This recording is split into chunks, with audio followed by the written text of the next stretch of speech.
Bonjour à toutes et à tous. Je vous souhaite la bienvenue à notre 28e édition des matinales KPMG Entreprises et Cités. Alors pour la première fois, la matinale prend la forme d'un webinar. Bon, j'espère que les conditions de connexion et d'écoute sont de bonne qualité pour vous. Alors nous sortons d'une période inimaginable il y a 4 mois encore, durant laquelle tous les Français ont dû rester enfermés chez eux et les entreprises arrêter ou ralentir leur activité. Cette situation à laquelle personne n'était préparé, évidemment, a eu des impacts visibles et chiffrables dans la vie des entreprises. Mais nous savons tous qu'elle aura aussi des effets plus profonds dans les mois et les années à venir. Alors le titre de cette matinale, Partir lancer, a été complètement inspiré par Barthélémy Guillain, qui est président de l'association familiale Mullier, et qui, lors d'un café de l'après du comité Grand Lille, a parlé de l'état d'esprit du partir lancer. Alors, partir lancer, c'est très imagé, ça signifie d'imaginer toutes les solutions dans l'entreprise pour maintenir, pour relancer l'activité sans attendre le retour à la vie d'avant. Barthélémy Guillain illustrait ses propos par le lancement des drives, Decathlon ou Leroy Merlin pendant le confinement.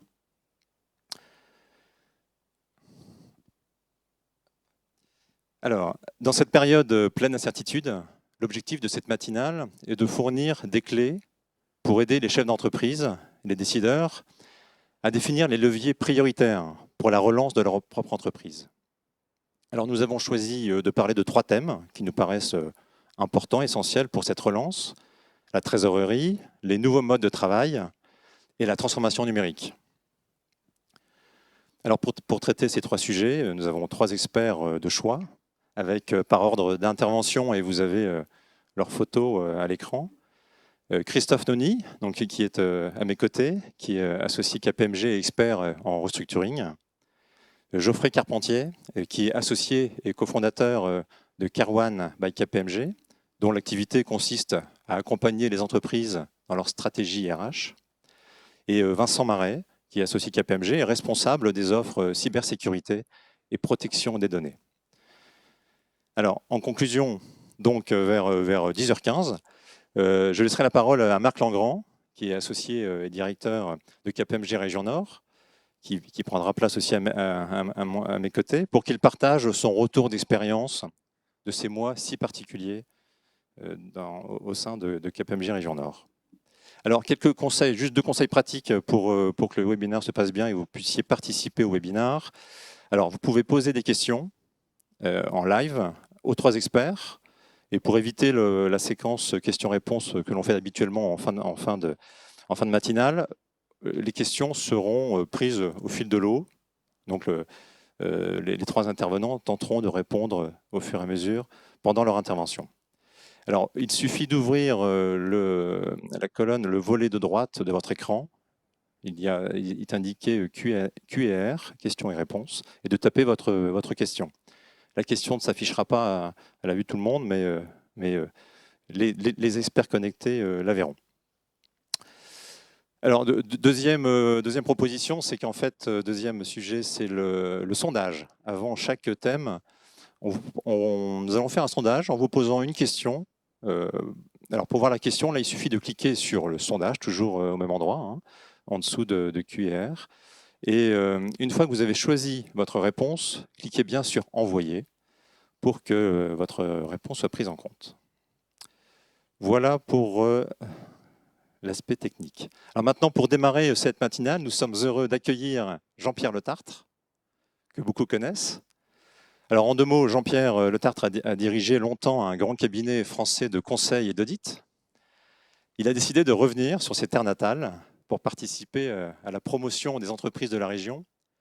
En 2019, d'ailleurs, Jean-Pierre Letartre a pris la présidence d'Entreprises et Cités, qui est notre partenaire historique des matinales, et a pris aussi la présidence du comité Grand Lille parmi d'autres engagements. Alors, c'est au titre de président du comité Grand Lille que nous avons été nombreux à prendre notre café confiné en écoutant Jean-Pierre Letartre interviewer des personnalités de dimension nationale qui sont des chefs d'entreprise, des économistes, des hauts fonctionnaires, des philosophes, des directeurs de business school, des banquiers. Et au cours de ces échanges quotidiens, Jean-Pierre a cherché à décrypter comment sera l'après-crise Covid. Alors à ce jour, Jean-Pierre, vous en êtes à 35 cafés de l'après. Alors vous avez accepté de nous livrer une synthèse hyper condensée de ces cafés de l'après, parce que vous allez faire cette synthèse en 15 minutes. Merci d'avoir accepté notre invitation et je vous laisse la parole pour tenter cette synthèse intense. Merci Jean-Pierre.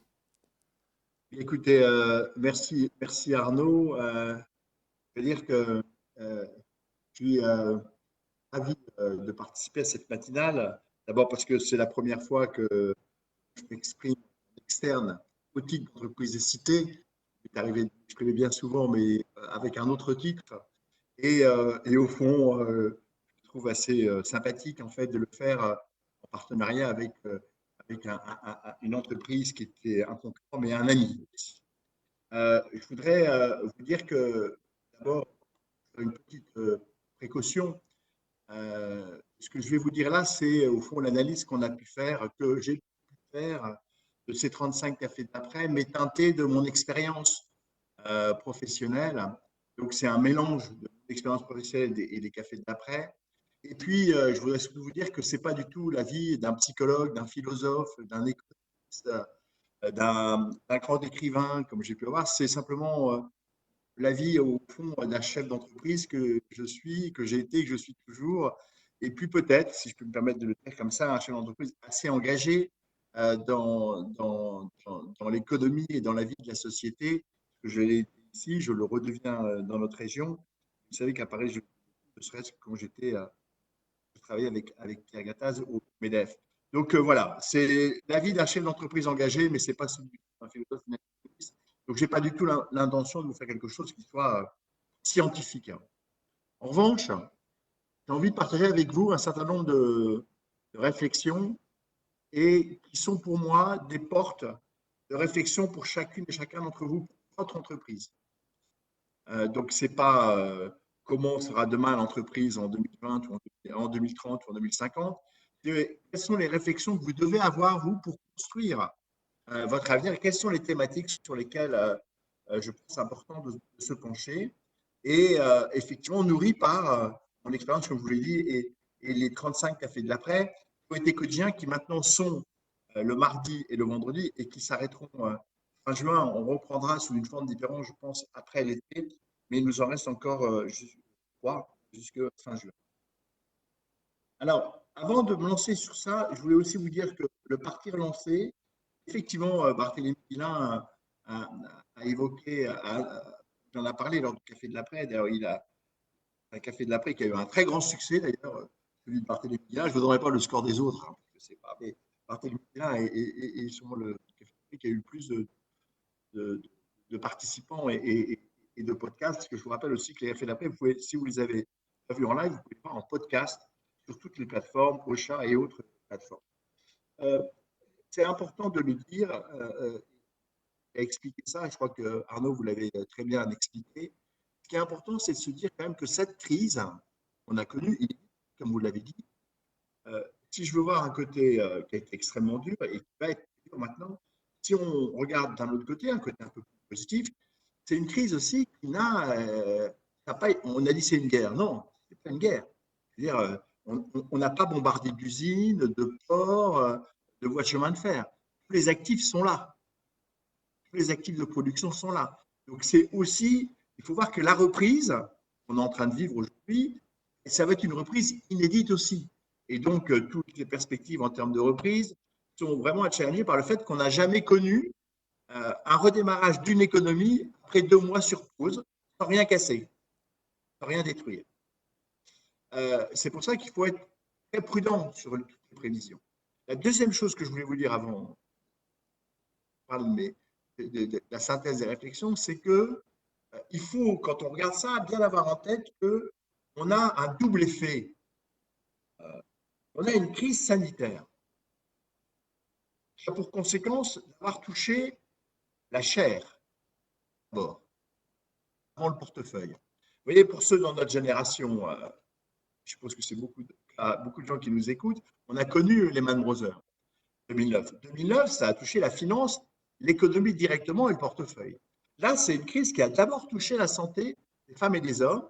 C'est donc quelque chose qui a touché le plus profond de la vie et de la santé. Et donc, ça va provoquer, beaucoup plus qu'une crise financière, réflexion et des possibles changements de comportement des consommateurs.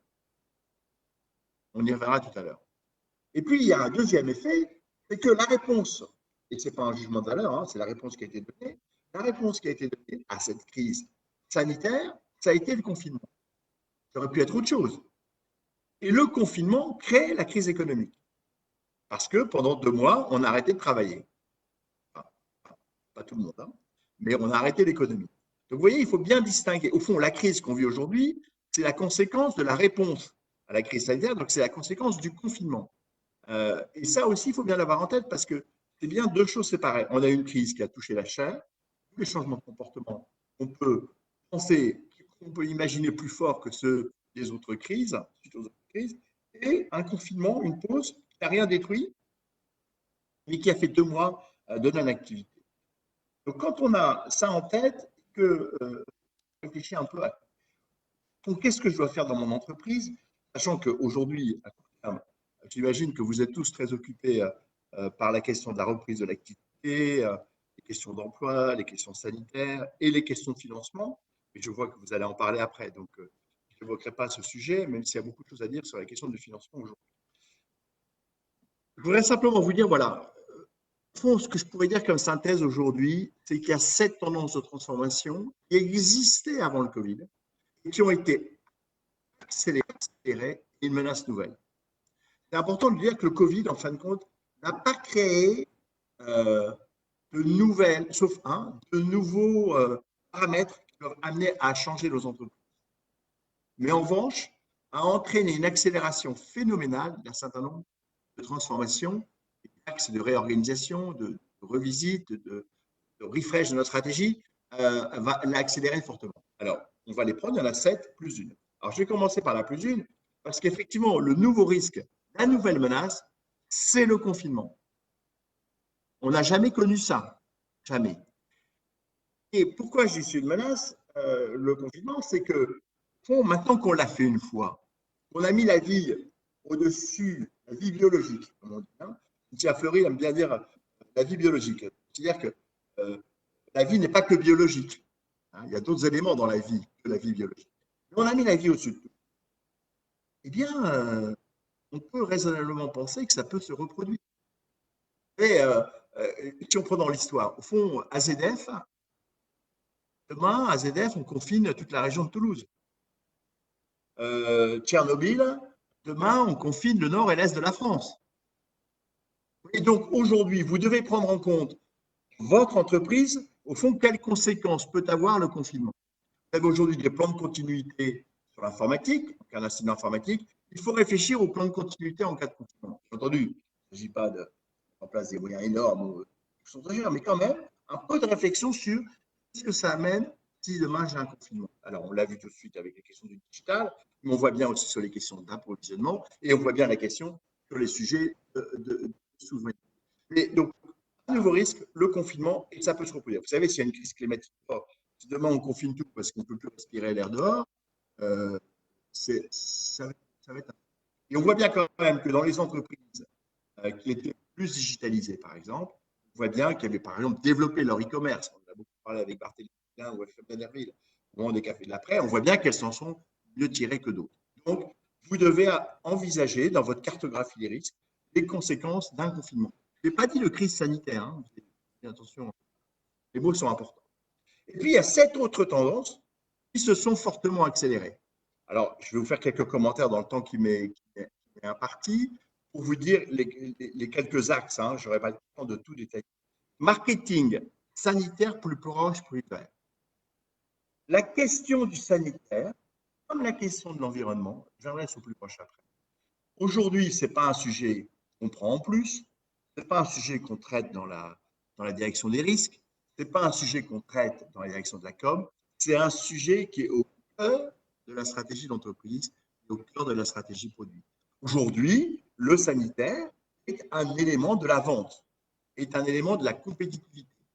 Il y a un exemple qui s'est passé qui est assez intéressant. Quand vous regardez Airbnb, vous avez vu qu'Airbnb avait annoncé un plan de licenciement il y a quelques semaines. Pourquoi?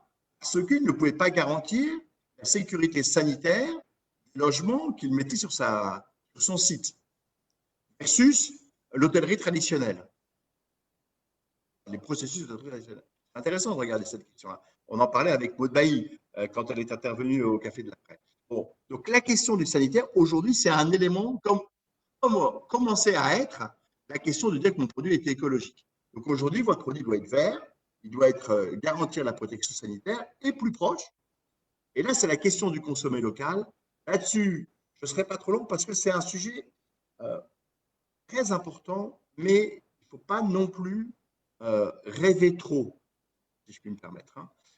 Le plus proche, effectivement, le consommer local, c'est un élément important. Tout le monde en parle. La grande distribution. Beaucoup de gens, les questions de souveraineté, on en parle pour cela aussi, par rapport aux médicaments, par rapport aux protections sanitaires, etc. Mais il faut bien voir qu'il y a des conditions. Et les conditions, elles sont du coût de production. Et dans le coût de production, il y a notamment une question de fiscalité, notamment les impôts de production.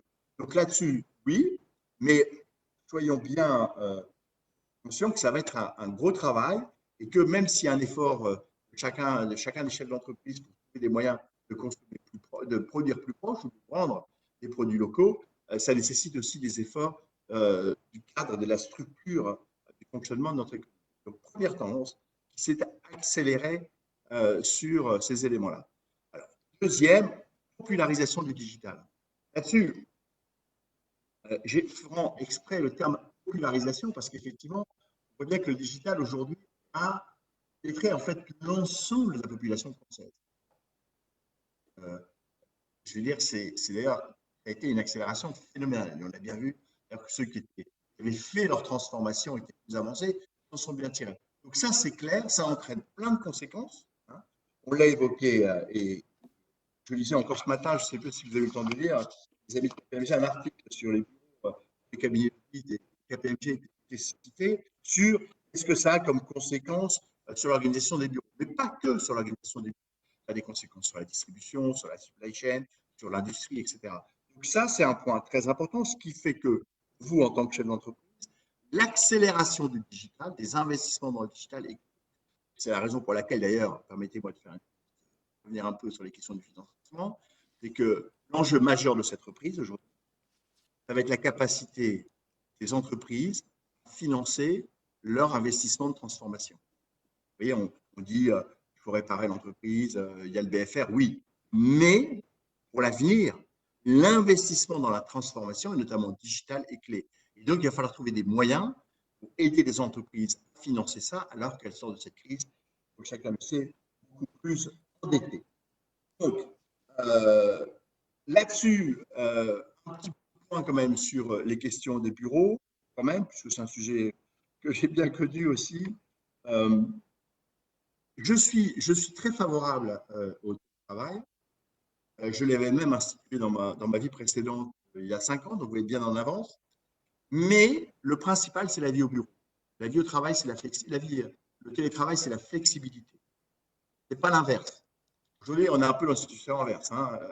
La règle, c'est le travail et l'accessoire, c'est le bureau. Non. Il faut travailler dans l'autre sens et travailler dans la flexibilité. Ça, c'est un point important. Et deuxièmement, travailler dans la confiance. C'est-à-dire qu'il ne faut pas mettre des procédures. Si vous mettez en place du télétravail, ne commencez pas à faire un guide de procédure et de contrôle qui rend inapplicable le télétravail. De toute façon, si vous avez peur que vos collaborateurs ne travaillent pas parce qu'ils sont en télétravail, ce n'est pas les contrôles que vous allez mettre sur le télétravail qui va le voir. Vous allez le voir de toute façon. Donc, soyons flexibles, faisons confiance, mais rappelons que l'axe principal, c'est la vie au bureau. Pourquoi la vie au bureau? Parce que c'est le lieu de convivialité, d'échange et aussi de création de business. Ne l'oublions pas, parce que les contacts de la machine à café sont quelquefois très porteurs en fait, de possibilités de relations de business. Et soyons attractifs dans nos bureaux. Et là, moi, j'ai un concept un jour, si vous voulez, c'est qu'il faut refaire dans nos bureaux des places de village. Il faut que le bureau soit le lieu de la convivialité, de l'échange, comme la place du village, où il y a le café, l'église, la boulangerie, la poste, etc. Le village à la Pagnole. Moi, je rêve de bureaux avec des places de village à la panier. Et donc, les gens auront envie de venir. Vous avez envie de vous asseoir à la terrasse du café du village. Donc, investissement dans le digital, popularisation du digital. Troisième élément, jusqu'à quelle heure en fait Il reste 5 minutes, Jean-Pierre. Moi, je l'ai. 1, 2, 3, 4, il me reste 4. Alors, affirmation de l'utilité de l'entreprise. Là aussi, ça existait avant, l'entreprise à mission, etc. On a bien vu là, ça a accéléré. L'entreprise a gagné des galons pendant cette crise par les actes de solidarité, par le fait que l'entreprise a été le lieu qui a maintenu le lien avec les gens qui étaient confinés chez eux. Tout, hein, mais la grande majorité. Avec des webinars, avec des appels téléphoniques, avec des cellules de soutien psychologique, etc. Donc l'entreprise a été clé. Et au fond, ça n'a fait que confirmer le rôle de l'entreprise pour son environnement et dans son environnement. Et ça, je pense que c'est très important et qu'il faut s'appuyer là-dessus pour la suite. S'appuyer là-dessus pour la suite. D'autant que on va avoir quand même à la rentrée le risque de social, hein, on va dire les choses très simplement, et donc d'avoir des restructurations. L'entreprise risque de prendre quelques coups, si je puis dire, à son image, compte tenu du plan de restructuration qui risque d'être lancé. Donc, l'entreprise, en tout cas, à ce stade, a affirmé son utilité comme un rôle, comme un acteur de stabilité au sein de la vie de la cité. Échelle de valeur.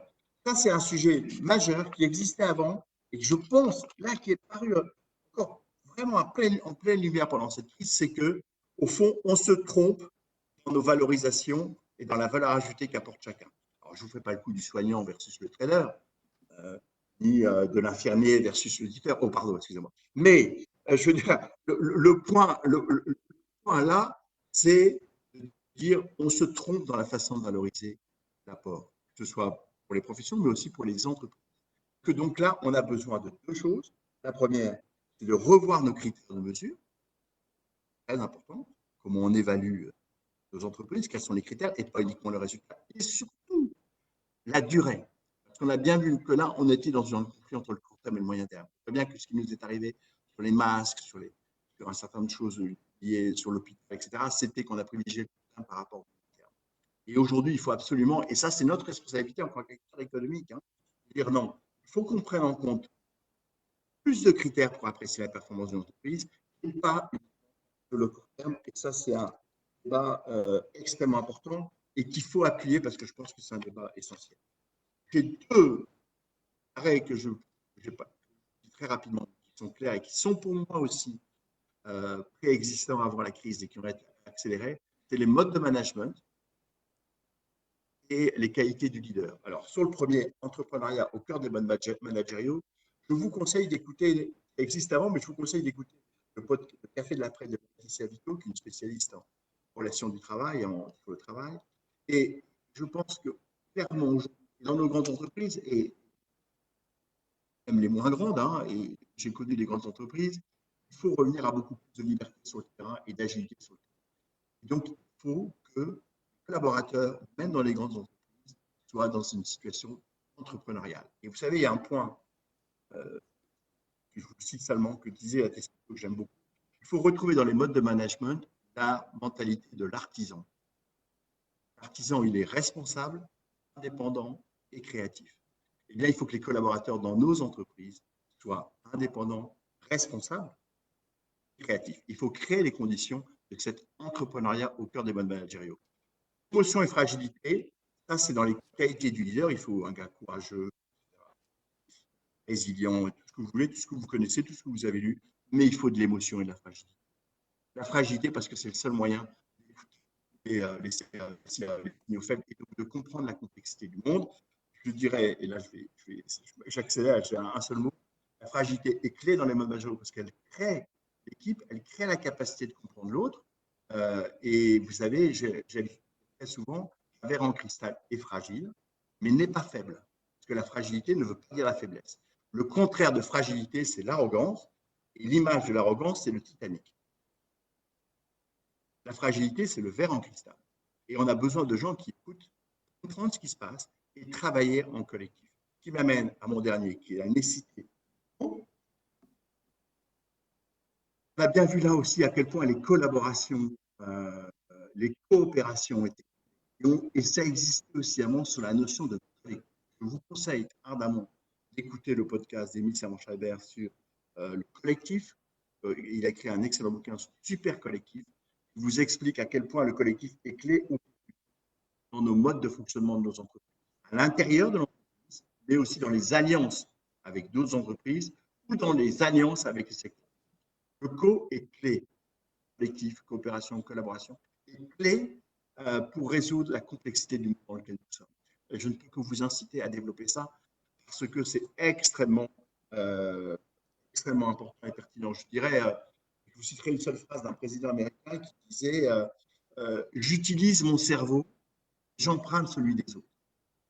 J'aime assez cette phrase parce qu'elle montre bien à quel point le travail d'équipe est important pour résoudre des questions qui sont complexes. Et celui qui pense pouvoir résoudre tout seul les questions, ou celui qui a fait une tellement bonne formation, qui pense qu'il n'a pas besoin de l'autre pour résoudre une question, ou qu'il appelle l'autre trop tard, peut amener l'entreprise dans des risques significatifs. Alors, je pense que je vais passer mon temps. Bien évidemment, j'ai l'impression d'avoir fait, du moins je l'espère, un peu de teasing par rapport au contenu. Je tiens à dire d'ailleurs que nous avons l'intention au comité Grand Lille, je ne sais pas encore très bien la forme, de faire un, un condensé. Il y en aura 40 à la fin de la saison, de ces 40 cafés d'après.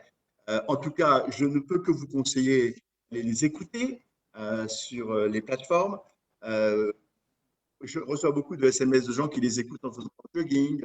Vous voyez, par exemple, hier, je voyais une personne que vous connaissez tous qui, en allant partir en week-end et conduire ses enfants en Bretagne, a écouté pendant les 6 heures de route, non, écouté 6 podcasts pendant les 8 heures de route. On va voilà, profiter de ces instants pour les écouter. Ils sont très riches, ils vous enrichissent en fait. Moi, ce que j'ai voulu faire avec ça, c'est on a géré la trésorerie, on a géré les clients, enfin tout ce que vous avez fait et qui a été terrible et qui est encore difficile. Mais en même temps, je pense que c'est important de s'ouvrir et de voir un peu, d'essayer de comprendre un peu ce qui est en train de se passer. Et donc, je ne peux que vous inciter à les écouter. Et si on a l'occasion peut-être d'avoir plus de temps, je puisse vous décrire ces 7 une tendance nouvelle. Un petit mot de la fin que je voudrais, parce que j'aime beaucoup cette expression et pour moi elle est importante. Vous savez, on dit est-ce que vous êtes optimiste pour demain? C'est une question que, si vous voulez, personne ne le sait. Et j'aime assez cette distinction qui est je suis un pessimiste du diagnostic, et qu'il faut faire un diagnostic. Voilà, que la situation est. Mais je suis un optimiste de l'engagement et de ce qu'il y a à faire, de l'action pour effectivement porter haut nos entreprises, ou, nos citoyens ou nos collaborateurs. Voilà. Merci. J'espère que je n'ai pas été trop long. Et, Si, un peu, mais c'était. Mais merci en tout cas, Jean-Pierre. Ça n'était pas trop long, mais il y avait tellement de choses à dire. En tout cas, ouais, merci de nous avoir offert la primeur de cette synthèse très synthétique, hein. Et puis, on attend. Je pense qu'on a tous été fidèles et fans de ces cafés de l'après et qui ont n'hésitez été, pas à les réécouter. Hein. et Vous pouvez qui les ont écouter. été, et qui ont été vraiment inspirants. Merci en tout cas, Jean-Pierre. Et maintenant, nous allons passer à nos trois thèmes. Et nous allons commencer par la trésorerie. Alors, comme je vous rappelle que vous pouvez poser la question à nos experts en utilisant le QNR. Et puis, nous allons d'abord lancer un sondage. Christophe, je te passe Oui. la parole. D'abord, je vais dire bonjour. Bonjour à tous, j'espère que vous allez bien. Je suis ravi donc de vous retrouver sur le sujet de la trésorerie. Et avant de démarrer mon exposé, j'aimerais savoir si vous avez des craintes sur l'évolution de votre trésorerie dans les prochains mois. Et donc, on vous a préparé une question sondage. Vous avez juste 3 réponses possibles. Oui, non, pas vraiment. On va vous laisser 30 secondes pour cliquer. Et surtout, n'oubliez pas de cliquer également sur « Envoyer » en bas à droite. Merci.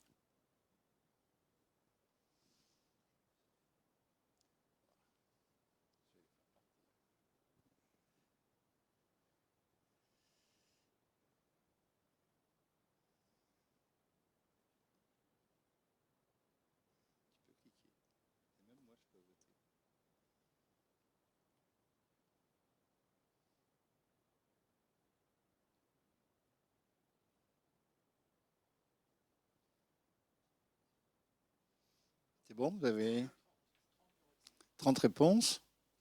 Allez, encore 5-10 secondes.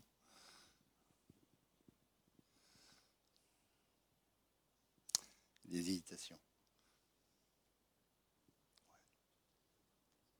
Oui, oui. Bon, peut-être on peut afficher les réponses.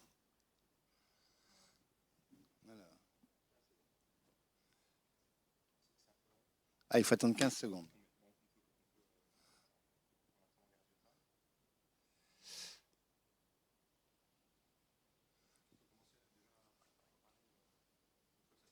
Ça m'intéresse aussi de savoir si les gens sont inquiets ou pas, pour savoir si le thème finalement est en adéquation avec leurs attentes. Allez, ça y est. Bon, alors, on voit qu'il y a une majorité qui n'ont pas de réponse. Sinon, c'est principalement oui. Sur un tiers à peu près de ceux qui ont répondu, un tiers ont des craintes. Et je pense que vous êtes clairvoyants, en effet. Cette crise sanitaire, elle est sans précédent. Elle entraîne une crise économique mondiale. Toutes les entreprises sont fragilisées par la baisse brutale d'activité. Et cela, personne ne l'avait anticipé. Et du coup, tout cela va affecter les trésoreries de la plupart des entreprises. Alors, je vais tenter de vous apporter un éclairage et des voies à suivre pour limiter des difficultés dans votre trésorerie. La première action, elle devra porter sur l'optimisation du besoin en fonds de roulement, qu'on appelle le BFR. Alors, pour les non-initiés, je rappelle que le besoin en fonds de roulement, c'est vraiment le besoin de financement lié à l'exploitation, à savoir le décalage entre les encaissements et les décaissements du cycle d'exploitation. Le BFR représente donc le cash que l'entreprise doit avancer et ce besoin pourrait être plus ou moins important suivant les activités et suivant les effets de saisonnalité. Il est indispensable d'activer les leviers pour pouvoir optimiser le BFR et nous verrons par la suite que tout le monde dans l'entreprise doit être acteur sur cette action. La deuxième action, c'est anticiper les besoins de trésorerie et surtout avoir une bonne visibilité de l'évolution de la trésorerie. Il est fondamental d'avoir des prévisions de trésorerie fiables et cela demande de revoir les budgets qui ont été mis en place en début d'année et qui aujourd'hui sont complètement devenus obsolètes. Alors, cette crise du Covid-19 a eu des impacts sur la chaîne des délais de paiement et les données ont fortement changé. KPMG, en partenariat avec la plateforme SlideTrade, a analysé 15 millions de factures d'entreprises entre le 30 décembre 2019 et le 11 avril 2020. Et on se rend compte que le montant des factures impayées en France a explosé depuis le début du confinement. Cette étude fait ressortir une augmentation de 84% du montant des factures impayées avec la crise. On vous dit 3,5 factures sur 10 étaient échues depuis plus de 10 jours contre 1,9 avant le confinement. C'est-à-dire que plus d'un tiers des factures étaient impayées.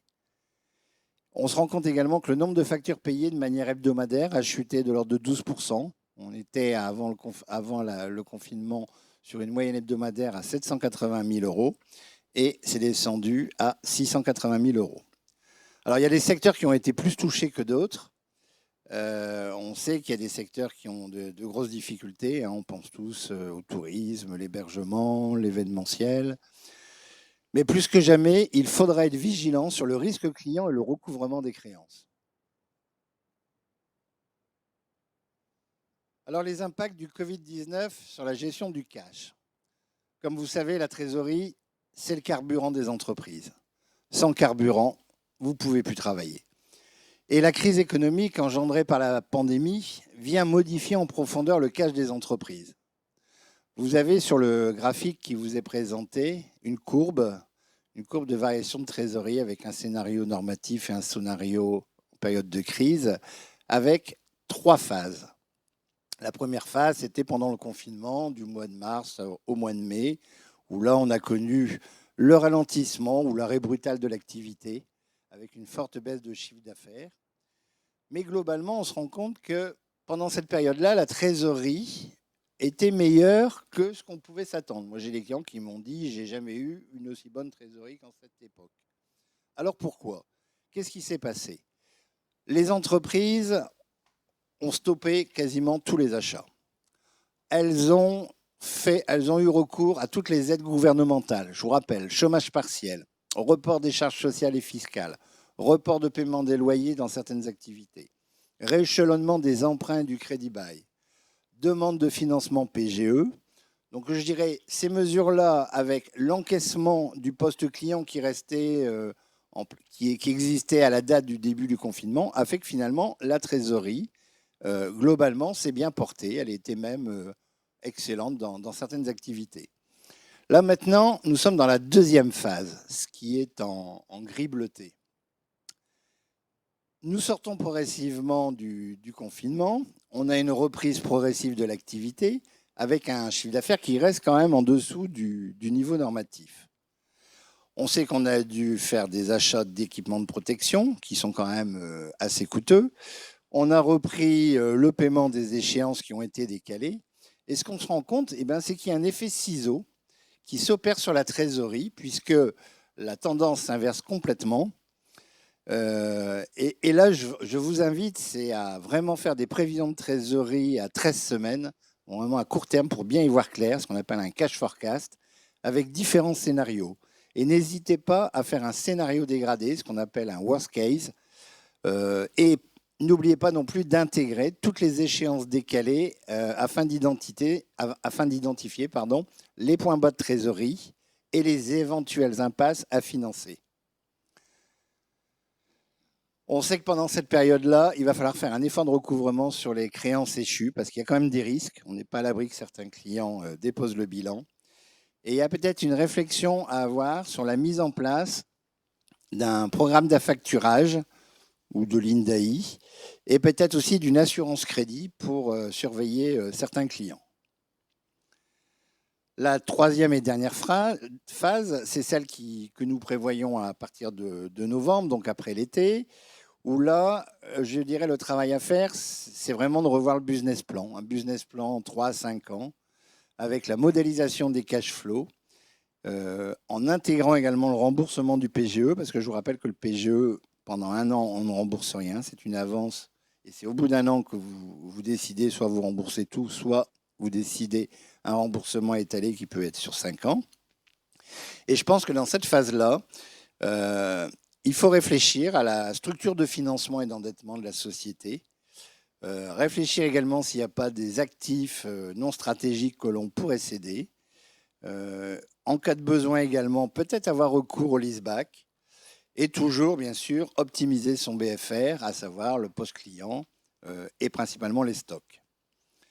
On verra ensuite qu'il y a également cette culture cash. Il faut qu'on soit de plus en plus sensibilisé au cash parce qu'on voit beaucoup dans les entreprises des budgets qui sont très orientés sur le compte de résultat, chiffre d'affaires, marge, niveau de charge, marge opérationnelle, mais pas toujours suffisamment sur la notion de cash.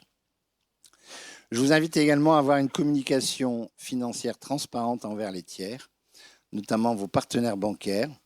Je n'étais pas encore, mais c'est pas grave. Les actionnaires, les clients, les assureurs crédits, parce que forcément, si vous avez des difficultés avec votre trésorerie ce temps, il vaut mieux anticiper les besoins et aller les voir pour trouver des solutions. Cette période de crise aussi peut être la bonne période pour le changement et une vraie réflexion sur le changement. Je pense notamment en politique de rémunération, peut-être intégrer plus de variables, avec par exemple un incentive sur la marge encaissée par rapport au chiffre d'affaires facturé. Une réflexion aussi peut-être sur la réduction des surfaces de bureaux avec la mise en place du télétravail. Bon, je pense que tout ça, Geoffrey en reparlera par la suite, mais il faut remettre à plat son business plan et sa stratégie. Alors, quelle stratégie d'entreprise? Quelle place pour le cash? L'optimisation du BFR et du cash doit faire partie intégrante de la stratégie de l'entreprise. Parce que là, vous avez un véritable levier. Et l'impulsion doit être donnée par la direction générale. La performance cash opérationnelle est liée aux performances des fonctions opérationnelles. Les commerciaux, les acheteurs, la supply chain avec la gestion des stocks, si vous n'impliquez pas tout le monde dans cette donnée d'optimisation du cash, vous n'aurez pas les résultats escomptés. Et donc, chacun doit connaître sa feuille de route et avoir des objectifs clairs. Il faut développer cette culture cash à tous les niveaux de l'entreprise. Petit point d'attention quand même, attention à la sécurité des paiements. On sait que dans le contexte du télétravail, on a des risques de fraude. Et là, je pense que Vincent va vous en parler par la suite. Pensez aussi à bien sécuriser votre système, surtout avec le télétravail. Slide suivant, s'il te plaît, Arnaud. Alors là, on vous a mis un exemple, KPIs, suivi des indicateurs clés. L'idée, c'est quoi? C'est d'avoir des indicateurs clés adaptés à toutes les fonctions de l'entreprise. Et l'idée, c'est en fonction de ces indicateurs, les gens vont pouvoir prendre les bonnes décisions. Alors, il faut les expliquer, il faut les partager, les communiquer. Mais vous voyez notamment sur les graphiques qu'on a déclinés par région, par produit, par typologie de client. L'objectif de tout ça, finalement, c'est d'optimiser le besoin en fonds de roulement et donc, par conséquent, d'optimiser la trésorerie. Alors, pour accélérer et fiabiliser et partager l'information, Jean-Pierre disait tout à l'heure, il faut accélérer le digital. Et l'entreprise, en effet, doit s'appuyer sur des outils technologiques. On parle aujourd'hui de digitalisation du process de facturation, de robotisation du processus de recouvrement. Il existe des outils de reporting communiquant en temps réel avec des données stockées sur le cloud. Je pense par exemple à Power BI. Je dirais que tous ces outils-là aujourd'hui favorisent quand même la communication de données et permettent de réagir dans des temps très rapides. Alors, en conclusion, vous avez compris qu'une bonne maîtrise de la trésorerie peut se révéler dans le contexte actuel un atout précieux. Si ces leviers d'accélération du cash ne suffisaient pas, parce qu'on sait qu'on a des entreprises qui avaient déjà des difficultés avant le début de la crise, il existe d'autres mesures. Je pourrais vous citer la CCSF, la médiation du crédit, le mandat ad hoc, la conciliation. Et vraiment, je dirais pour les entreprises qui vont entrer dans des difficultés, je vous invite à revoir notre webinaire en replay sur le traitement des entreprises en difficulté que nous avons animé dernièrement et qui est disponible sur le site. Donc, anticipez, surtout, anticipez. N'attendez pas de vous retrouver en cessation de paiement, parce que la cessation de paiement, c'est d'office le dépôt de bilan. Et là, c'est vraiment trop tard. Il faut agir en anticipant au maximum les difficultés. Bien voilà, je passe la parole. Merci Christophe. Pour les questions, nous répondrons peut-être un peu plus tard. Alors, nous allons passer au sujet mode de travail et d'organisation. Et donc, je vais passer la parole à Geoffrey Carpentier. Et avant ça, nous allons lancer un sondage. Alors, la question est la suivante. Avez-vous, en tant que dirigeant ou décideur, prévu de lancer une réflexion sur les nouveaux modes de travail en lien avec la performance de votre entreprise? Donc oui, dans l'immédiat, oui, mais un peu plus tard, ne sais pas, non, pas concerné. Voilà, merci, on vous laisse 30 secondes pour y répondre. Merci de cliquer sur le bouton « Envoyer ».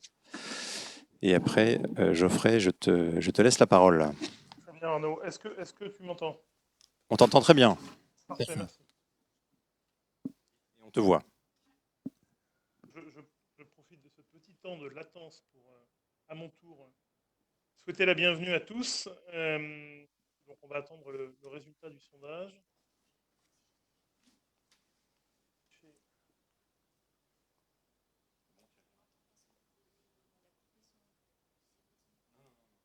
Non, il attend les résultats.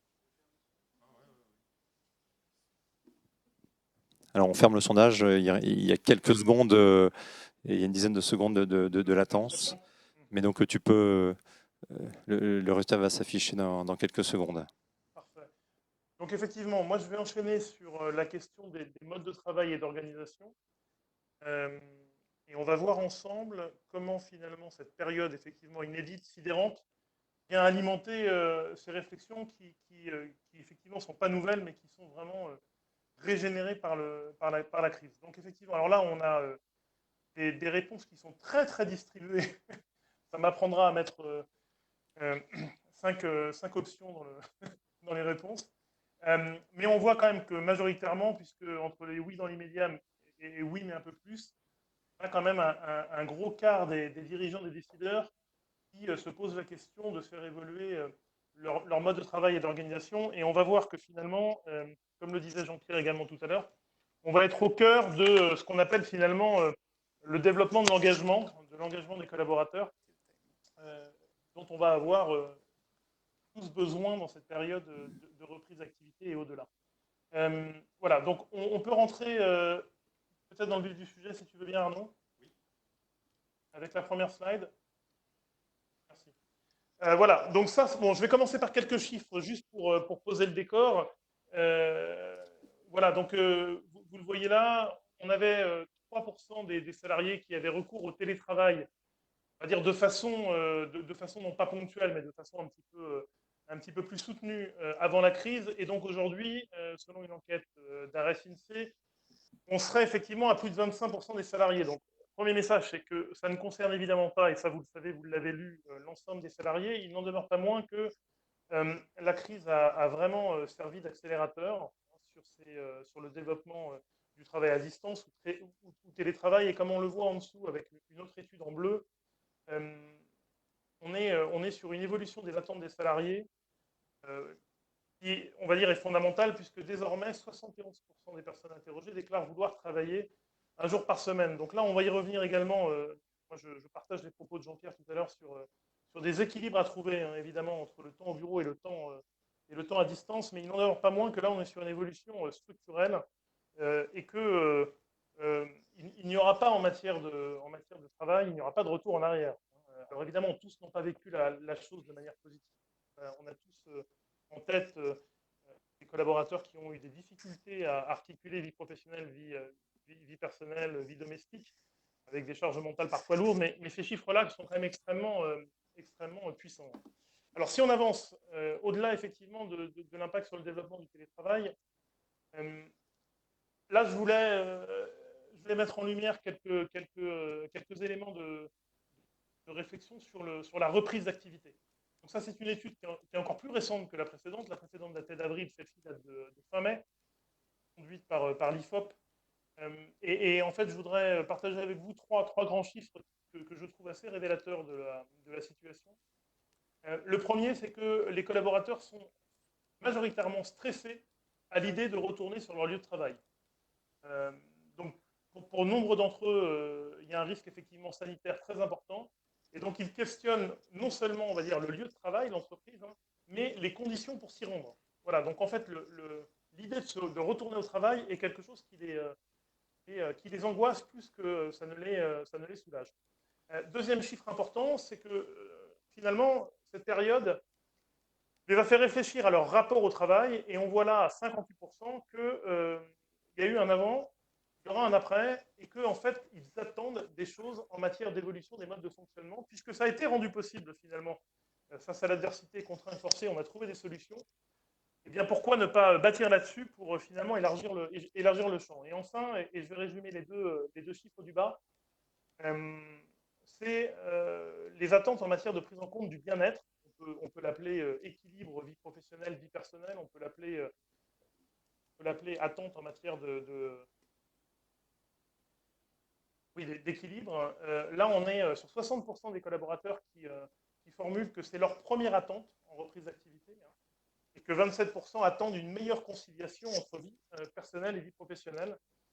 Donc là, j'ai envie de dire, quand on voit ça, alors évidemment, hein, il y a l'effet catalyse de la crise, mais quand on voit ça, on se dit que les chiffres que l'on voit habituellement sur l'engagement en entreprise, là, prennent tout leur sens. Alors, c'est rendu effectivement encore plus prégnant par la crise, mais on ne peut pas se dire que raisonnablement, en tant que décideur, on peut ignorer finalement ces tendances de fond. Hein. Ces tendances de fond, d'autant que je vous rappelle, on va le voir dans quelques secondes, c'est à mettre en perspective avec un marché de l'emploi qui sur cette certaine catégorie de collaborateurs, s'est tendu énormément, se tend encore beaucoup, et avec des comportements de collaborateurs qui n'hésitent pas à changer très très très rapidement de job si finalement le contrat proposé par l'entreprise n'est pas à la hauteur de leurs attentes. Voilà. Donc on peut avancer, Arnaud, si tu veux bien. Voilà, là j'ai voulu partager avec vous quelques questions que nous renvoient nos clients. Alors, nos clients, évidemment, grands groupes, mais pas uniquement. On travaille beaucoup aujourd'hui avec des ETI et des PME sur ces questions-là, et même certaines startups qui se posent également énormément de questions. Et pour vous éviter d'avoir à faire le tri entre tout cela, j'ai voulu regrouper finalement à court terme, colonne de gauche, 3 grandes familles finalement de préoccupations. Il y a vraiment une énorme préoccupation sur comment est-ce que je garantis les conditions de retour sanitaires, et comment est-ce que je rassure les collaborateurs. Et là, comme c'est quelque chose d'assez inédit, l'entreprise n'a pas eu à faire face à ces sujets-là depuis fort longtemps. On a beaucoup de nos dirigeants qui sont un peu désarmés, un peu démunis sur ces sujets-là. La deuxième grande famille, c'est l'engagement. Comment est-ce que je maintiens l'engagement pour ceux qui étaient super engagés, notamment ceux qui étaient en direct, en front avec les clients. Et comment je réengage pour ceux qui se sont trouvés un peu en déshérence. Vous avez des gens, nos clients nous le disent, qui n'ont pas été sollicités par leur entreprise, leur manager pendant des semaines, et qui ont eu le sentiment finalement d'un isolement, d'être face à ce qu'on appelle des bullshit jobs, pour reprendre des termes un peu courants dans le monde du travail aujourd'hui. Et donc, il va falloir réengager en recréant du lien, en reconnectant finalement ces collaborateurs au collectif. Et c'est tout sauf évident. Voilà. Et puis, troisième famille, comment tirer les leçons de tout ça? Comment tirer intelligemment les leçons de tout ça? On sait que c'est une période qui, je pense que frappée évidemment au saut de l'incertitude, mais ce que l'on peut garder en tête, c'est que on a fait tous ensemble collectivement de gros apprentissages. Qu'est-ce qu'on va faire de cela? Comment est-ce qu'on recueille et on capitalise ces apprentissages pour demain? On a par exemple un client, nous, dans le BTP, une boîte de 250 personnes qui a décidé de mettre en place une plateforme d'écoute des collaborateurs, pas d'écoute au sens prévention ou risques psychologiques et sociaux, d'écoute du vécu. On parlait d'émotion tout à l'heure avec Jean-Pierre, du vécu des collaborateurs. Qu'est-ce qu'ils ont vécu, qu'est-ce qu'ils ont inventé, quelles solutions ils ont trouvées, mais quelles sont également les pierres d'achoppement. Voilà, on a un autre de nos clients qui a un petit cabinet de conseil d'une centaine de personnes qui a travaillé avec le collectif au complet sur les conditions de reprise, en déterminant avec les collaborateurs les cycles de rotation, en décidant avec eux les modes de prévention. Voilà. Donc, on est vraiment sur des choses très, très opérationnelles, très, très à court terme, avec des entreprises qui souhaitent faire les bons choix à court terme, parce qu'elles se rendent compte que si elles décident de voies qui ne sont pas les bonnes, ça va les orienter vers des mauvaises solutions. Voilà. À plus moyen terme à droite, je vais faire encore plus vite. En fait, à plus moyen terme, nos clients se demandent comment tirer parti et profit des expériences vécues individuellement et collectivement, et des solutions élaborées face à l'adversité, pour inventer, revisiter les modes de travail de demain, finalement dans le respect de 2 équilibres, j'ai envie de dire. Le premier équilibre, c'est évidemment l'équilibre économique et humain. On le disait tout à l'heure, il y a évidemment une réflexion à mener sur les mètres carrés, évidemment une réflexion à mener sur les espaces. On a lu dans la presse des entreprises qui avaient décidé de se lancer dans des projets un peu pharaoniques de construction de sites et qui les reconsidèrent. Évidemment, cette dimension économique est importante, mais la dimension humaine ne l'est pas moins. Et on va dire dissocier la réflexion sur l'optimisation économique des nouveaux usages à favoriser demain serait, à notre sens, une erreur d'appréciation. Enfin, le deuxième axe, après le premier axe économique et humain, c'est l'axe individuel et collectif. Là, pour rejoindre aussi des propos annoncés par Jean-Pierre un peu plus tôt, comment est-ce qu'à la fois je préserve finalement les enjeux du collectif, des collectifs de travail à l'échelle de l'entreprise comme à l'échelle des équipes, puisque c'est ces temps collectifs-là qui font la créativité, qui font effectivement le développement, et évidemment la réponse à des attentes individuelles. Donc on est vraiment là sur deux savants équilibres à trouver à moyen terme, et en tout cas, les entreprises les trouveront si elles font évoluer effectivement les modes de management. Je reprends également les propos de Jean-Pierre, c'est-à-dire en fait se mettre à faire de la conduite du changement en impliquant vraiment les équipes, en construisant avec les corps sociaux, et non pas en décidant en chambre. Ça, on pense que ce serait très mal vécu après les efforts redoublés qu'ont pu faire les collaborateurs durant la crise. Voilà. Alors, on avance peut-être, Arnaud. Il me reste 5 minutes. J'ai l'œil sur Oui, c'est bon, 5 minutes, c'est bon. sur la montre. Voilà, donc en fait, à très court terme, moi je voulais partager avec vous trois grands enjeux que nous discutons en ce moment avec nos clients. Alors, le premier, c'est évidemment l'enjeu économique, hein, c'est le plus critique. Comment est-ce qu'on recouvre au plus vite un niveau d'activité satisfaisant en construisant avec les acteurs un plan de relance offensif et mobilisateur. Et ça, j'y tiens, on voit que chez nos clients, quand c'est construit avec les acteurs, on traite à la fois de l'enjeu économique et de l'enjeu de réengagement. La mise en action des acteurs au travers de ce travail sur comment est-ce qu'ensemble on relance l'activité, fait un effet mobilisateur absolument phénoménal.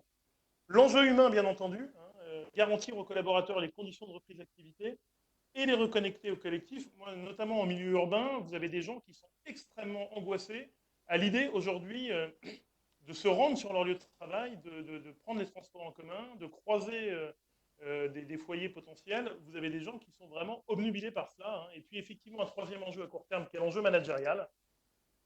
Parce que vous avez des managers qui ont parfois été, on va dire, dépassés dans cette crise. Les collaborateurs ont dû trouver des solutions à leurs mains.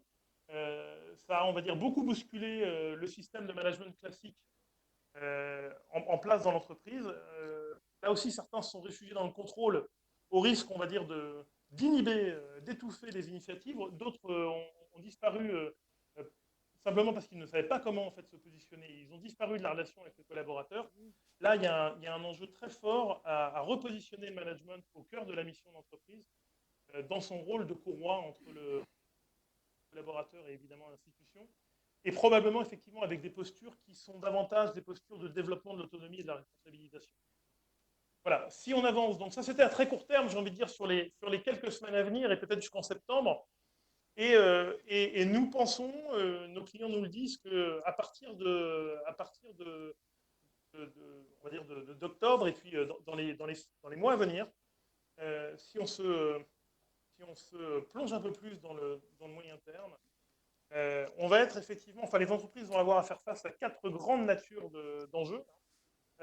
Donc là, économique, ça ne va pas être simplement, on va dire, de relancer l'activité, ce qui n'est déjà pas une mince affaire, mais ça va être de repenser le business model des entreprises le plus équilibré, j'ai envie de dire, entre recherche de productivité, optimisation des capacités, notamment immobilières, et bien entendu, maintien des meilleures conditions de performance au travail. Donc là, il y a une vraie réflexion à avoir sur quel modèle organisationnel pour servir justement mon business et ma stratégie, quelles interfaces, quel mode d'interaction, et pas uniquement d'ailleurs avec l'interne, mais également avec l'ensemble des parties prenantes, les modes de collaboration, qu'est-ce que je fais en présentiel, qu'est-ce que je peux faire à distance, qu'est-ce que je peux faire éventuellement dans des tiers-lieux. Évidemment, en privilégiant, je rejoins encore là les propos de Jean-Pierre, en privilégiant évidemment le contact, la vie de l'entreprise, parce que si tout se fait à distance, cette vie-là, ces moments-là, ces moments faibles, on va les perdre et c'est là que beaucoup se fait. Voilà, évidemment les enjeux humains. Donc là, juste un mot là-dessus. Hein. L'avantage concurrentiel de demain, et je vous invite à lire des témoignages de grands dirigeants d'entreprise, ce ne sera pas les processus, ce ne sera pas le modèle organisationnel qui doit être performant, mais ce n'est pas là que ce sera la différence. C'est vraiment, on va dire, dans les talents, dans la capacité que vous aurez à les faire venir chez vous et à les conserver, à les maintenir éveillés, à les maintenir en fait effectivement dans un état d'esprit d'intrapreneur, d'entrepreneur en interne, d'intrapreneur. Et donc là, la réflexion sur les organisations et les modes de travail, elle est tout à fait, elle s'impose. Le management, on en a parlé tout à l'heure, je ne reviens pas dessus. Le seul message que j'aurai là, c'est comment est-ce que je donne à mon management des capacités à développer la responsabilisation et l'autonomie. Voilà. C'est ça le sujet. Comment est-ce que je revois, finalement, je simplifie les modes de décision, les processus pour laisser finalement de l'air au terrain.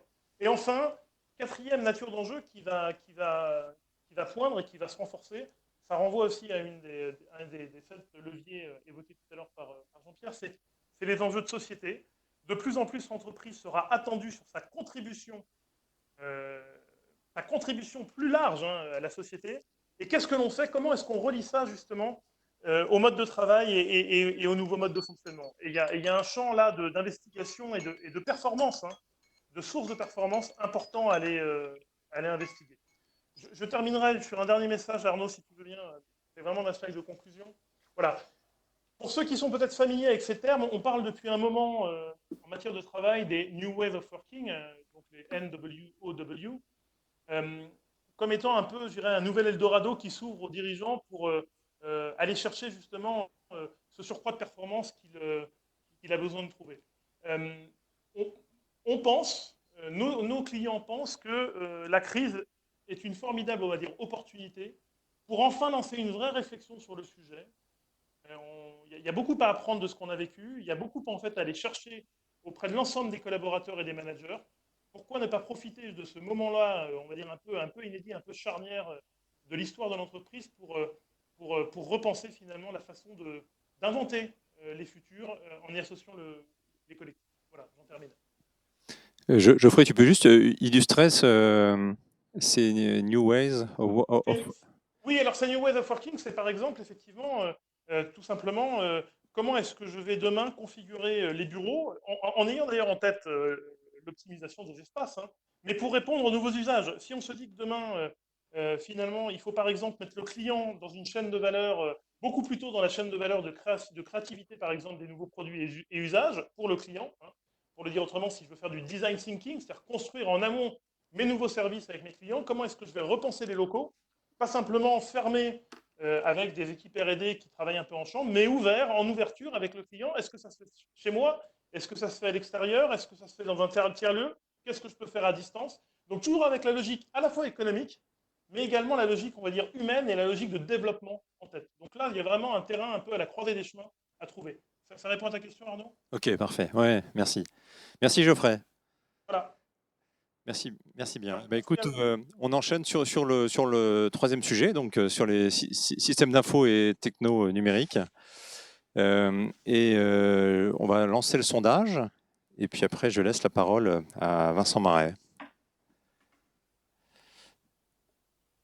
Bonjour à tous. Alors oui, le sondage porte sur Zoom et est devenu le symbole de la façon dont les entreprises et les particuliers ont réagi aux contraintes du confinement. Alors, je ne peux pas vous influencer, mais Zoom a vu son utilisation passer de 10 millions d'utilisateurs quotidiens avant la crise à 200 millions au pic de la crise.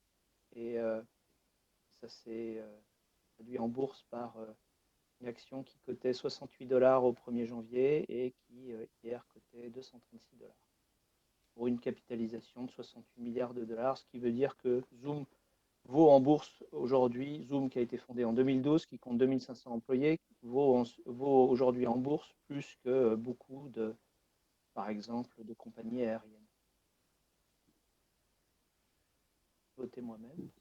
Donc, le sondage a été clôturé et les résultats vont s'afficher.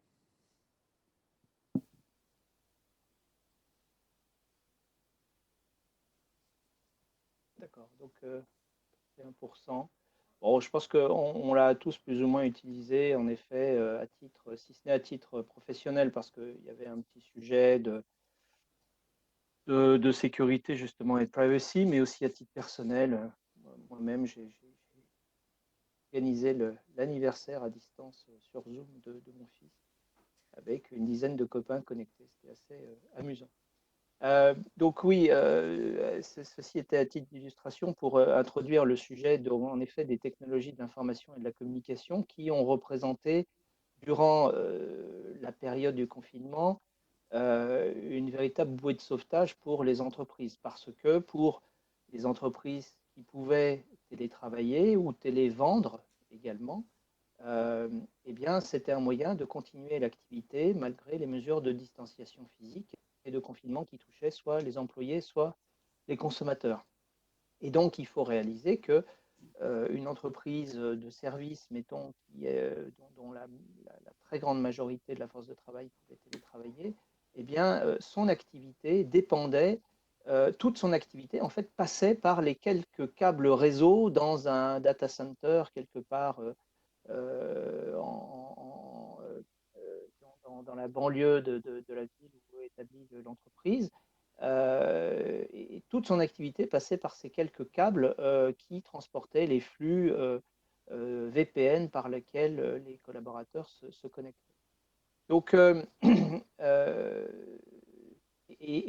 alors, évidemment, comme il a déjà été dit, certaines entreprises étaient plus préparées que d'autres parce qu'elles avaient mis en place depuis des années des modalités de télétravail.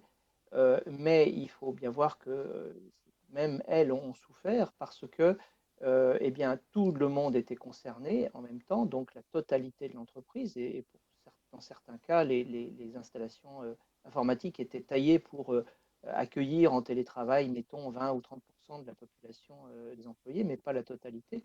Et puis également, ça concernait les sous-traitants, les prestataires, et puis toutes les fonctions support. Parce que souvent, on ne prend pas en compte des fonctions de support qui sont là pour régler les problèmes et qui elles-mêmes étaient à distance dans des modes parfois très dégradés. Et donc, par rapport à la modélisation que KPMG a proposée, qui est ici, des 4 temps de la crise Covid, donc le temps de la réaction, c'est-à-dire de la bascule donc, à présent en télétravail en quelques jours, le temps de la résilience, c'est-à-dire le temps pendant les 2 mois et demi, 3 mois pendant lesquels les mesures de confinement ont été effectives et appliquées, et où il a fallu tenir sur le long terme, parce que là aussi c'est une différence par rapport à des expériences précédentes de télétravail qui peuvent durer un jour ou deux, ou des crises localisées qui peuvent durer un jour ou deux, mais là, il a fallu tenir pendant 2-3 mois. Et puis, le temps du recovery, en bon français, du rebond, la sortie de crise, le déconfinement, le retour au travail, au bureau plutôt. Le travail ne s'est pas arrêté. Et puis, le temps des nouvelles réalités, ce temps que tout le monde pense qu'en effet, l'après ne sera pas exactement comme l'avant, mais il est bien difficile de prévoir exactement ce que sera cet après. Et donc, par rapport à ces différentes phases, le sujet des technologies de l'information et de la communication et le sujet immédiatement associé de la cybersécurité, eh bien, c'est illustré par le fait que durant les phases de réaction et de résilience, déjà, les attaques n'ont pas cessé. On aurait pu penser que les attaquants, pris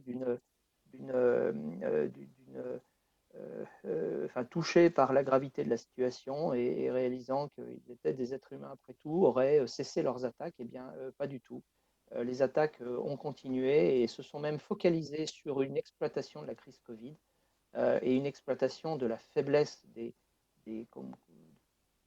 la vulnérabilité des personnes en télétravail et stressées par la crise sanitaire. Et donc, il y a eu des fraudes au président, il y a eu des attaques de type ransomware qui ont touché des entreprises françaises. Donc, vous imaginez un peu la catastrophe quand vous êtes en télétravail et que tous les ordinateurs s'arrêtent, c'est-à-dire que votre activité s'arrête également et que la remise en état est extrêmement difficile. Donc, dans les phases de résilience, de recovery et de new reality, comme il a déjà été dit sur les aspects télétravail, et sur le boost qu'il va avoir en sortie de crise sanitaire sur la dématérialisation. L'exemple des factures est un bon exemple. Il y a un moyen d'avoir des factures qui sont réglées quand on est en confinement, c'est de les envoyer sous format électronique et non pas sous format papier. Et donc, cette persistance et même cette accélération du recours au numérique, c'est quelque chose dont on va un peu parler par la suite. Mais c'est vraiment quelque chose que tous les analystes et toutes les conversations clients prévoient. La phase de recovery, c'est aussi la phase où il va falloir régler la dette de sécurité et de conformité. Parce que si je voulais être un peu méchant, je dirais que là, il n'y a pas de BCE qui va racheter la dette. La dette, il va falloir la solder. Et cette dette, c'est quoi? C'est que pendant les phases de réaction et de résilience, en mode de travail dégradé, dans un contexte où il faut assurer l'activité, où il faut déployer en urgence des systèmes de connexion à distance, de collaboration à distance, etc., eh bien, toutes les règles de sécurité et de conformité n'ont pas été respectées et c'est bien compréhensible. Donc, il y a des procédures qui n'ont pas été suivies, il y a des contrôles qui n'ont pas été faits. Et tout ça, il va falloir un peu remettre ça en ordre lors de la phase de recovery. On peut penser également que les budgets cybersécurité ne vont pas échapper à une pression importante sur les coûts. Alors, je pense qu'on peut dire que les dirigeants aujourd'hui reconnaissent pleinement l'apport de l'informatique et des technologies de l'information et de la communication sur la préservation de l'entreprise, la préservation de l'activité, la résilience de l'entreprise. J'ai lu un article qui disait que les DSI avaient gagné leur lettre de noblesse au cours de la crise Covid parce que même si nous avons tous constaté des conf calls qui ne marchaient pas très bien, des visios avec une qualité sonore ou vidéo insuffisante, mais globalement, le grand enseignement de la crise, enfin l'un des grands enseignements, c'est que les technologies de l'information et de la communication ont tenu, les infrastructures ont tenu, Internet a tenu, les réseaux télécoms ont tenu malgré une augmentation énorme des usages, confère la progression x20 du nombre d'utilisateurs de Zoom, par exemple. J'ai déjà évoqué l'accélération de la transformation numérique et puis également, et pour terminer sur les enjeux de ces périodes en phase de recovery et de new reality, et Jean-Pierre Letrart l'a également déjà cité, en sortie de crise, les entreprises meurtries vont vouloir améliorer la résilience de leurs opérations au sens général, hein, pas qu'au sens informatique ou cybersécurité. Elles vont vouloir que pour la prochaine crise ou la prochaine vague, eh bien, ce qui n'a pas très bien marché marche mieux.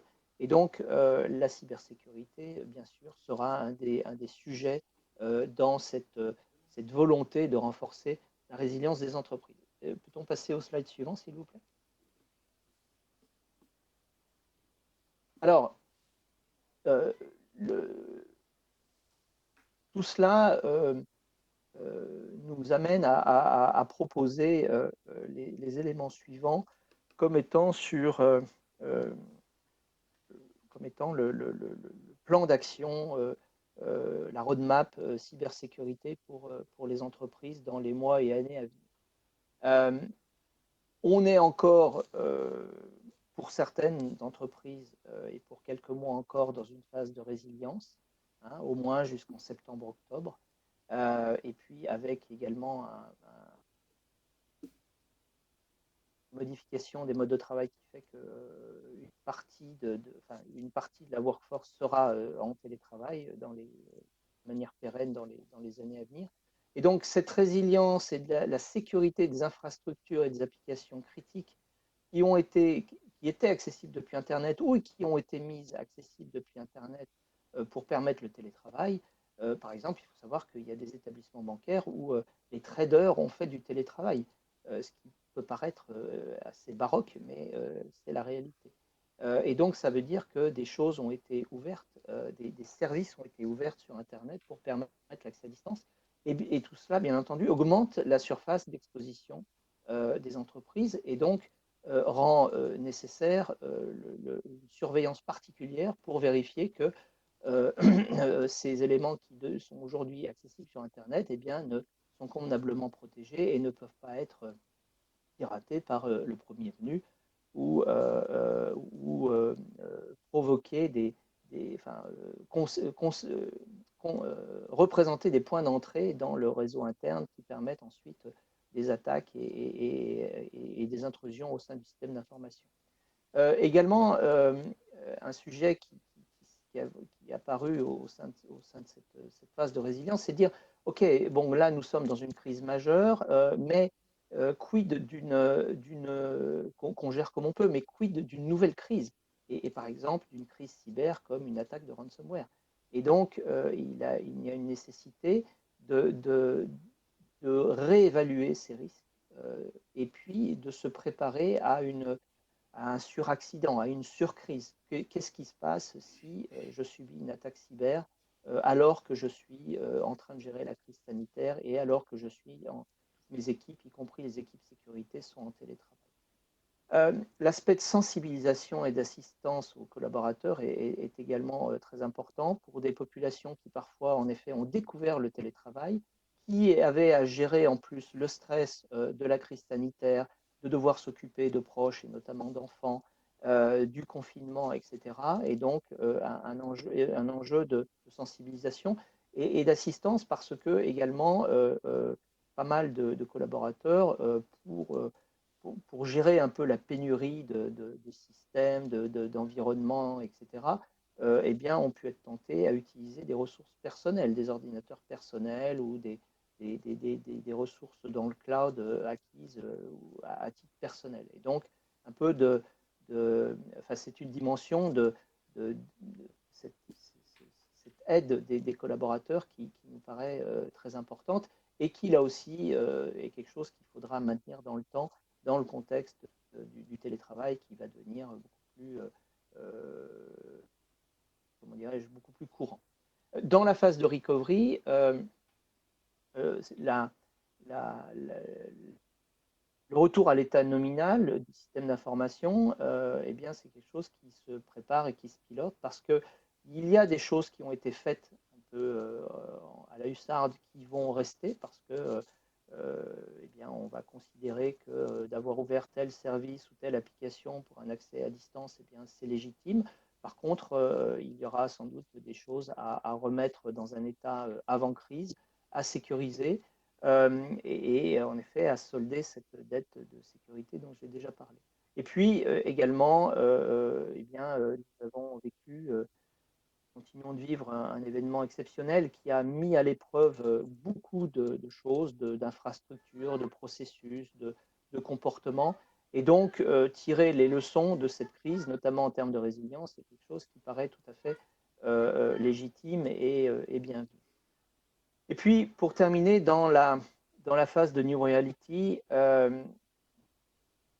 il nous semble important pour les fonctions cybersécurité de s'adapter aux nouvelles réalités. Pourquoi? Parce que il y a d'une part, c'est un moyen d'optimiser les coûts et donc de répondre à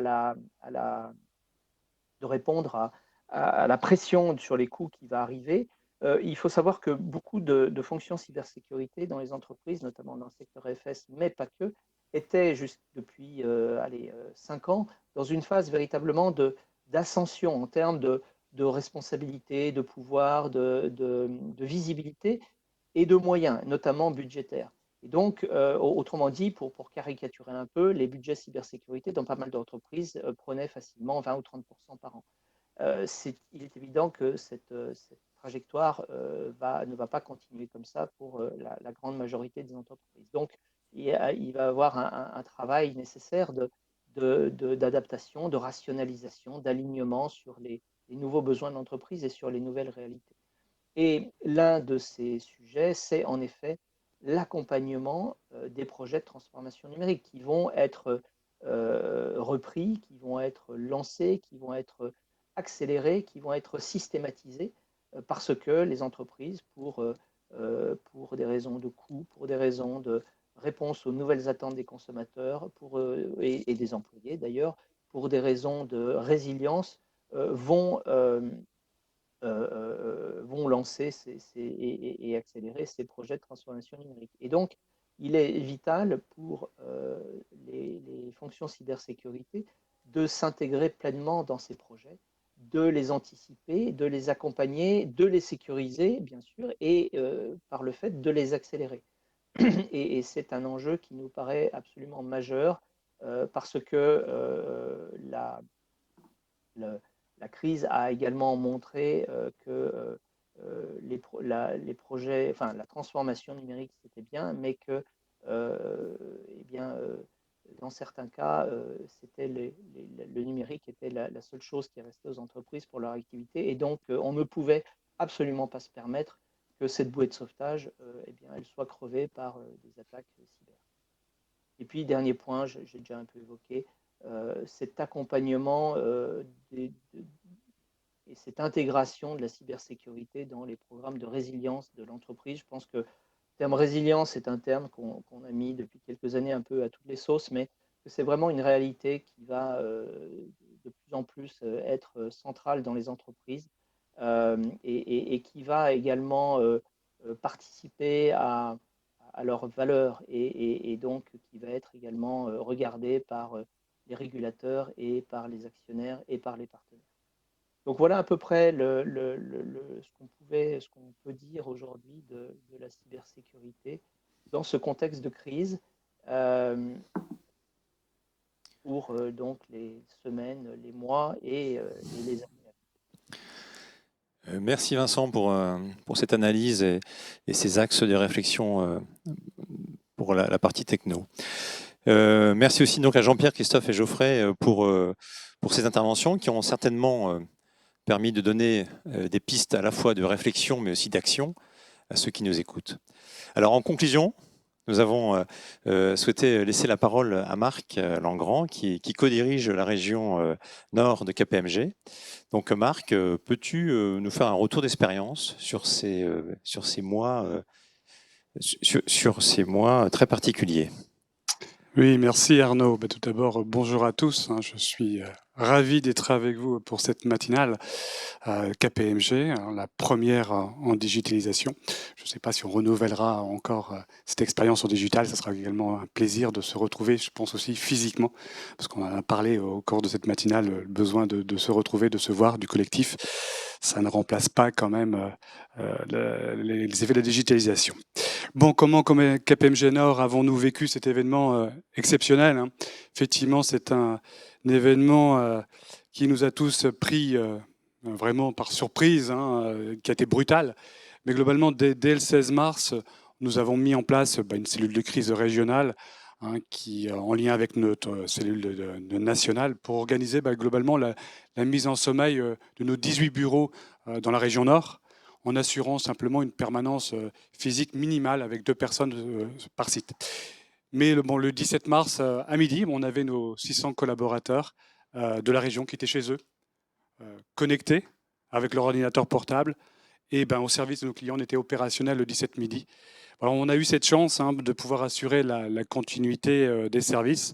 Bon, cette chance, c'est la conséquence aussi de la stratégie et des investissements qui ont été déployés par le cabinet sur le système d'information, sur le matériel et les outils de digitalisation au cours de ces dernières années. Voilà, nos clients, on n'a pas rompu le lien avec nos clients pouvaient nous déposer et interagir avec nous sur une plateforme sécurisée, ce qui a permis de maintenir ce lien et d'accompagner nos clients dans cette période de crise aiguë. Voilà, on a été effectivement extrêmement sollicité sur les premières semaines, on l'est encore, hein, mais ces premières semaines ont été extrêmement tendues.